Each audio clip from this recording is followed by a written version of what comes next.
혹시 이런 경험 있으신가요? 아침에 일어날 때 무릎이 뻣뻣하고 펴지지 않는 느낌. 걸으면 괜찮다가 오래 앉았다 일어나면 찌릿한 통증. 한 번씩 뚝, 끄 소리가 크게 나면서 불안한 느낌. 계단 내려갈 때만 유독 심해지는 통증.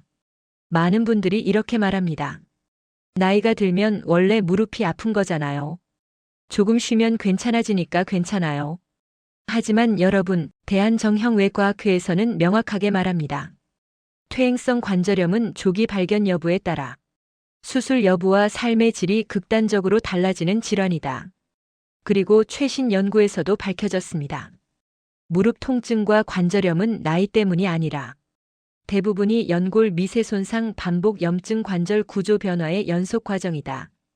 오늘 영상에서는 병원에서 실제로 관절 전문의들이 위험하게 보는 무릎 신호 5가지, 그리고 논문에서 증명된 무릎 통증의 실제 원인, 또 무릎을 지키는 과학적 방법까지 전문적으로 설명드리겠습니다. 신호일 아침에 15분 넘는 관절 뻣뻣함. 이건 단순 노화가 아닙니다. 의학적으로는 관절 내 염증 인플러메이션이 진행 중이라는 뜻입니다. 서울대병원 무릎센터에서는 이 증상을 이렇게 설명합니다. 아침 경직이 1015분 이상 지속되면 관절 연골 손상 또는 활막염 가능성을 반드시 의심해야 한다. 왜 그럴까요? 연구에서 밝혀진 바로는 관절 주위에 염증이 생기면 활막 SYNOVIUM이라는 조직이 붙고 밤새 관절액 성분이 변하면서 아침에 관절이 굳는 느낌을 느끼게 됩니다. 특히 무릎이 뻣뻣한데 조금 움직이면 풀리는 느낌. 이 조합은 초기 퇴행성 관절염의 전형적 신호입니다. 신호 2, 계단 내려갈 때만 통증이 심해짐. 정형외과 의사들이 가장 중요하게 보는 포인트입니다. 많은 연구에서 밝혀졌습니다. 계단 내려갈 때 통증 연골 손상의 가장 초기 신호. 왜냐하면 내려갈 때 무릎 앞쪽에 체중의 35배가 실리기 때문입니다. 대한정형외과학회 가이드라인에는 이렇게 명시되어 있습니다. 하강 동작에서 통증이 증가하면 슬개 대퇴 관절 PFJ의 연골 연화, 연골 결손이 의심된다. 즉, 무릎 앞쪽 슬개골 주변이 아프다면 연골이 마모되고 있다는 뜻입니다. 연골은 한 번 다르면 거의 재생되지 않기 때문에 이 신호는 매우 중요합니다. 신호 3, 뚝, 끄 하는 소리가 통증과 함께 나타남. 소리가 나는 건 원래 다 그런 거 아닌가요? 이 질문을 정말 많이 하죠.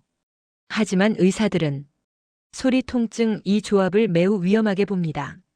미국 두쿠 유너버서티 연구에 따르면 연골 손상 초기 환자의 74%에서 소리와 통증이 함께 나타났다고 보고합니다. 그 근거는 이렇습니다. 연골이 고르게 유지되면 소리가 적다. 연골이 닳거나 관절면이 거칠어지면 마찰음 통증이 동반된 소리가 생김. 의사들이 가장 우려하는 상태는 소리 붓기 통증이 같이 있을 때, 이건 거의 대부분 연골 미세 파열 또는 반월상 연골 MENISCUS 손상 가능성을 의미합니다. 신호사 걸을 때 걸리는 느낌, 빠질 것 같은 느낌. 이건 관절 내부 구조 문제를 강하게 의심해야 합니다. 대표적인 원인은 반월상 연골 파열, 연골 조각이 떨어져 관절 내에 떠다니는 유리체루스 바디. 대한스포츠의학회에서는 이렇게 말합니다. 빠질 것 같은 느낌 혐골감은 반월상 연골 파열의 핵심 증상이다. 특히 아래 증상이 함께 오면 거의 8,090%가 연골 반월상 연골 문제로 진단됩니다. 쭉 펴기 힘듦. 특정 각도에서 턱 걸리는 느낌. 갑자기 주저앉을 것 같은 불안정성. 이건 단순 근육 약화가 아닙니다. 관절 구조물 자체가 손상된 신호입니다. 신호 후 23일 이상 지속되는 붓기 부종. 붓기는 무릎 통증의 진짜 상태를 알려주는 가장 중요한 신호입니다.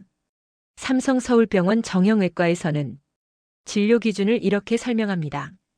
관절 부종은 염증, 연골 손상, 인대 손상 중 하나 이상이 진행 중임을 의미하며 3일 이상 지속되면 반드시 영상 검사 필요. 의학적으로 붓기는 관절 내에 관절액 증가 관절 삼출가 생긴 상태입니다. 이건 단순히 물이 찬 게 아니라 연골이 마모되면서 생긴 염증 단백질 증가 때문입니다. 하버드대 연구에서는 무릎 관절액 속 염증 표지자 IL-1, TNF-가 높을수록 퇴행성 관절염이 빠르게 악화된다고 밝혔습니다. 즉, 붓기는 관절염 속도를 보여주는 가장 중요한 신호입니다. 근거 기반 무릎 통증의 진짜 원인 3가지.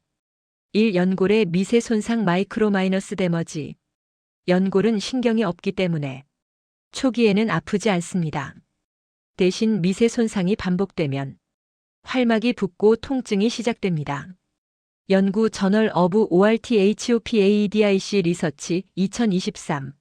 무릎 통증의 가장 초기 단계는 연골 미세 균열이다. 이 반월상 연골의 미세 파열 MENISCUS 테어. 계단 쪼그려 앉기 무릎 꿇기 습관이 많은 한국인에게 특히 흔합니다.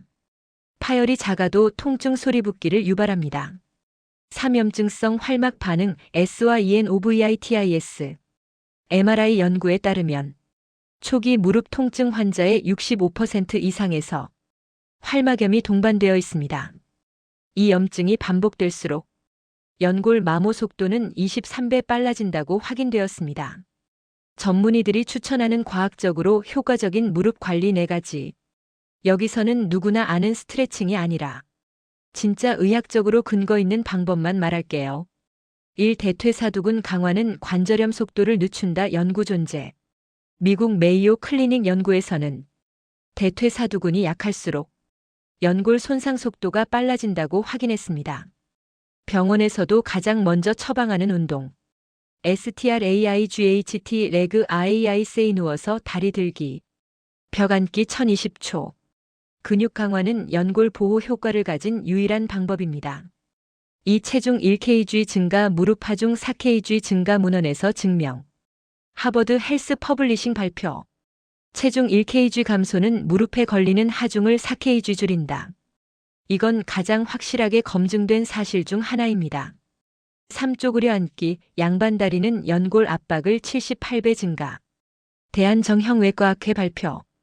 오래 앉는 자세 중 가장 연골 마모가 큰 자세는 쪼그려 앉기, 양반다리. 한국인에게 무릎 문제가 많은 이유 중 하나입니다. 4. 아픈 쪽만 쉬면 안 되고 양쪽을 함께 관리해야 함. 관절염 환자의 60%가 반대쪽 무릎까지 23년 안에 통증이 생깁니다. 균형 문제 때문입니다. 그래서 전문가들은 항상 말합니다. 무릎은 평생 짝으로 관리해야 한다. 마무리 시청자 행동 촉구. 오늘 말씀드린 무릎이 보내는 위험 신호 5가지 혹시 한 가지라도 해당되셨나요? 이 신호는 단순히 나이 때문이 아니라 연골 손상, 반월상 연골 파열, 염증성 관절 변화, 이 진행되고 있다는 몸의 경고일 수 있습니다. 무릎은 한번 망가지면 되돌리기 어렵습니다. 하지만 조기 발견과 올바른 관리만 잘해도 충분히 수술 없이도 통증을 잡을 수 있습니다. 이 영상이 도움이 되었다면 다음 건강 영상에서 더 깊은 내용으로 찾아뵙겠습니다. 시청해 주셔서 감사합니다.